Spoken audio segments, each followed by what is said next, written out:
right, so first play we're going to look at, 2nd and 2, one of the Patriots' first offensive plays.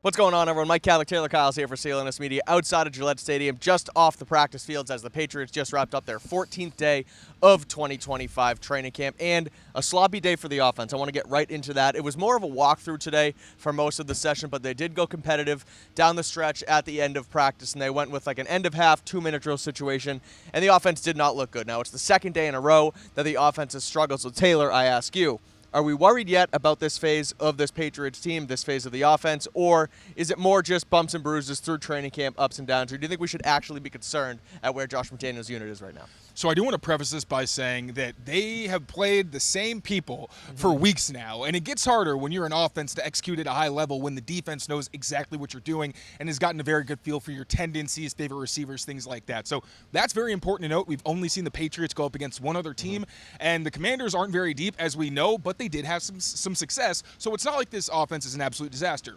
That being said, I would say this week was disappointing. Now, today, they're wearing shells. It was more of a scouting practice where they were trying to see what plays they were going to get from the Vikings offense and defense. But as you mentioned, towards the end, it was more competitive when they did that end-of-half drill. The first time we saw the starters go against the starters, and it wasn't great. Drake May's first drop back, he tries to hit Travion Henderson in the flat against a blitz. Travion Henderson isn't looking for the ball.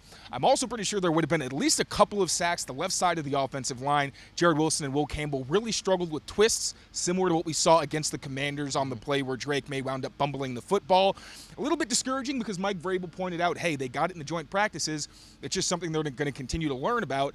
But if this is something that they can't stop, they're going to see it every single week until they figure that out. And against this Vikings defense, they're going to see a lot of different looks. Like, Minnesota's not going to make it easy, especially Brian Flores in that very aggressive defensive system. So they're going to have to figure that out. But it was also the fact that Drake May didn't really seem like he was on the same page as his receivers at times. Travion Henderson was one example. There were a couple other throws that he let go where the receiver wasn't quite out of his break. And it wasn't anticipation. It just looked like they were on different pages. And at one point, Mike Vrabel seemed very upset that the offense wasn't paying close enough attention to the play clock. Like, he's literally pointing around like, there are clocks all over here. How do you not know that? And for a quarterback like Drake May in his second year, we know he's not the biggest rah-rah guy like a Tom Brady where he's going to take you and rip you or anything like that, but maybe would have liked to see a little bit more fire in situations like that, and especially just more awareness to run that a bit more smoothly.